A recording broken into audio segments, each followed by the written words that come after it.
The greatest trick the ego ever pulled was convincing people it could be eliminated without ever being confronted. And perhaps the most sophisticated hiding place the ego ever found was spirituality itself. Because spirituality was never meant to make the ego more impressive.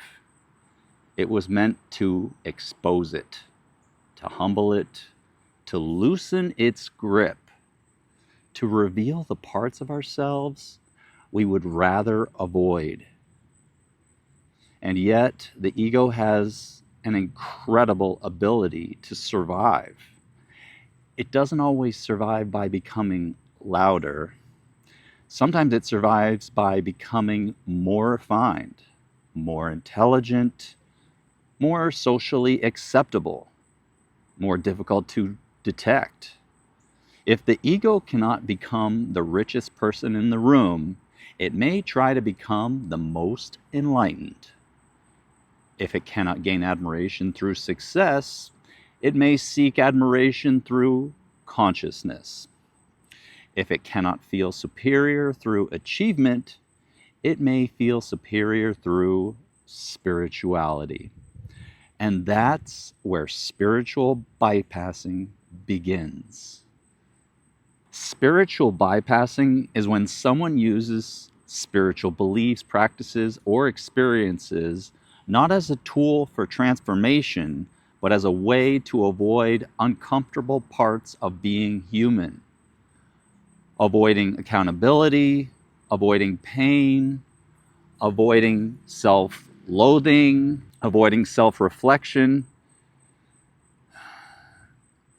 avoiding the very wounds that require healing. And the irony is, many of the practices themselves are not the problem.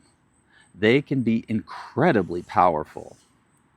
Meditation, prayer, yoga, breathwork, cacao ceremonies, plant medicine, gong baths, sound healing, sacred circles, communion.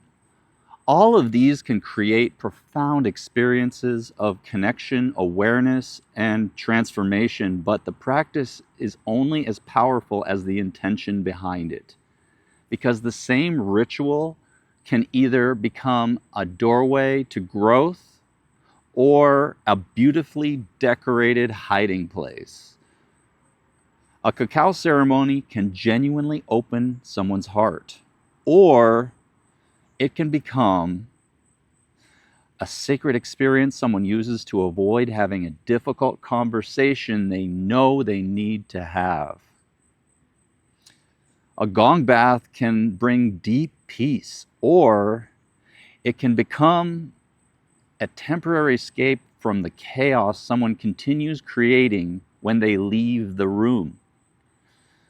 Someone can take communion and feel spiritually renewed, but still refuse to surrender the resentment, pride, or behaviors they claim they want forgiveness from. The ceremony happened, but the sacrifice never did. The ritual was offered, the ego wasn't. And that is the difference. Because real spirituality requires something far more difficult than attending an experience. It requires surrender. Not surrendering to possessions, not surrendering to comfort. Surrendering identity. They need to always be right. They need to be seen as good.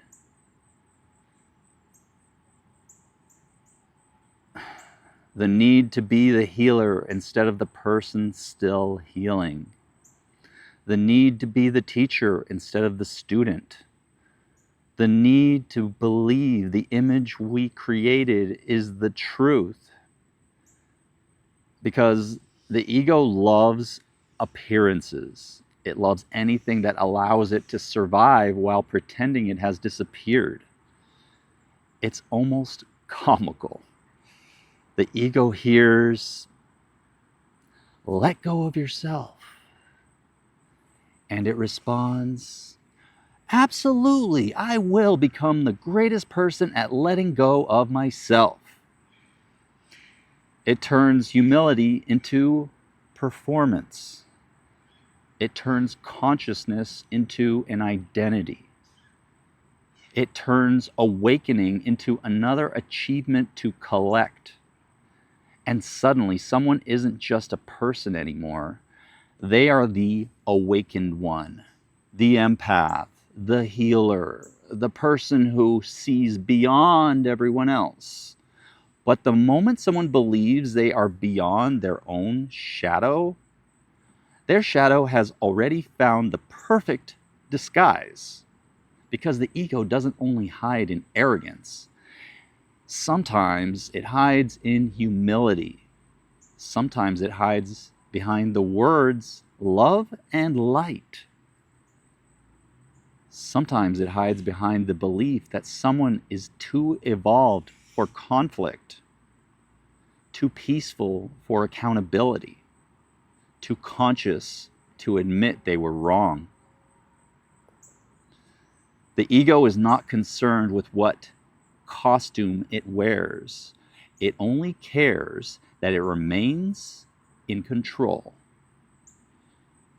And this is why intention is the real measure of spiritual growth, not the ceremony, not the vocabulary, not how many retreats someone attends, not how many spiritual books they have read.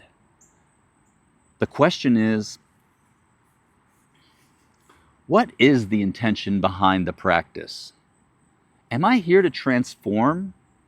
Or am I here to reinforce the identity of someone who believes they already have? Am I seeking truth? Or am I seeking confirmation? Am I willing to confront myself? Or am I only interested in experiences that make me feel evolved? Because genuine transformation is rarely glamorous. It looks like admitting when you're wrong. It looks like apologizing without excuses. It looks like sitting with uncomfortable emotions instead of immediately trying to transcend them. It looks like accepting criticism without turning it into a spiritual lesson about the other person. It looks like becoming more compassionate, not more superior. Because the purpose of spirituality was never to escape the human experience. It was to become more conscious within it. The highest level of awakening is not found in leaving darkness behind. It is found in becoming honest enough to walk directly into it with humility, with awareness, and with intention. Because the ego can survive almost anything: success, failure, pain, pleasure, you name it, even spirituality. Because the goal was never to become someone who is above being human. The goal was to become someone who is finally honest enough to fully be one.